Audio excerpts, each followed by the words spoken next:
लिखा हुआ है the sum of 2 point charges is 9 mu मतलब माइक्रो कूलम है, ठीक है। कुछ कॉमन फैक्टर्स क्या होते हैं, मिली जो फैक्टर आता है वो आता है -3, माइक्रो फैक्टर आता है -6, नैनो फैक्टर आता है -9 और पीको जो फैक्टर आता है वो आता है -12, ठीक है। एक कॉमन है जो हम इस चैप्टर में, इससे अगले चैप्टर के अंदर यूज करेंगे बार बार। तो दो चार्जेस का सम 9 माइक्रो कूलम है, दो चार्जेस का सम।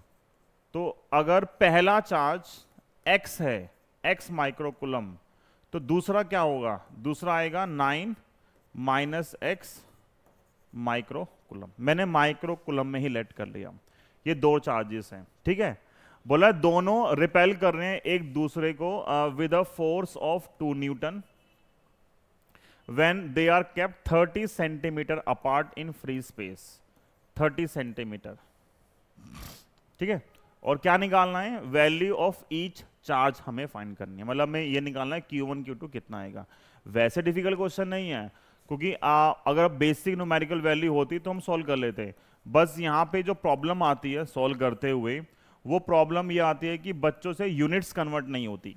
तो हम मेजॉरिटी ऑफ केसेस के अंदर हमेशा हम मेंटेन करते हैं कि हमें एसआई यूनिट्स मेंटेन करनी है, ठीक है।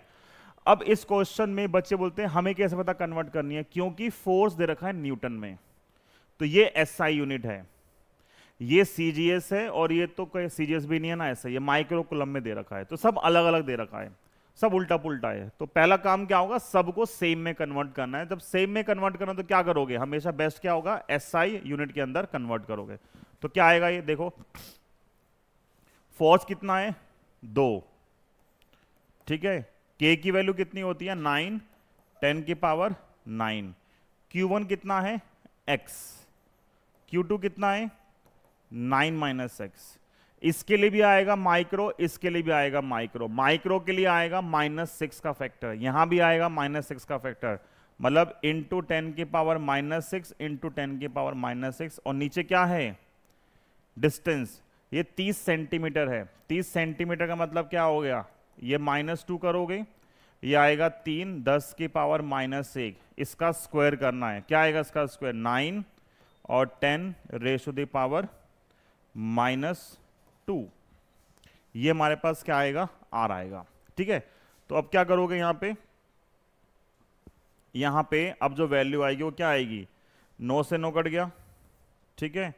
ये 2 है, इक्वल टू क्या बचेगा, x और 9 - x को इकट्ठा कर दिया, बाकी देखो 10 की पावर क्या बचेगी, ये नीचे माइनस का 2 है, ये ऊपर आगे क्या हो गया प्लस का 2, तो ये हो गया 11 और -6 12। तो 11 - 12 क्या बचा, माइनस का 1। ये जो माइनस का 1 है ये क्या आएगा, इधर जाके होगा अपॉन 10, तो 2 इक्वल टू एक्स से करो मल्टीप्लाई, ये आएगा 9x - x² और बाय 10, ये 10 यहाँ चला गया, तो 20 इक्वल टू 9x - x², सब यहाँ ले आओ लेफ्ट में, तो x² - 9x + 20 इक्वल टू 0। अब आप इसके फैक्टर कर सकते हो सकते हैं फैक्टर, है ना। क्या आएंगे फैक्टर, 20 है ना, तो 5 और 4 आएंगे, तो x - 4 x - 5 इक्वल टू 0, और x की वैल्यू आएगी 4 और 5। इसका मतलब क्या हो गया, पहला चार्ज जो x के बराबर था, मैं अगर उसको मान लूँ 4 माइक्रो कूलम, तो दूसरा क्या आएगा 9 - x कितना हो जाएगा 5 माइक्रो कूलम, ठीक है। Okay bye bye. Yes sir.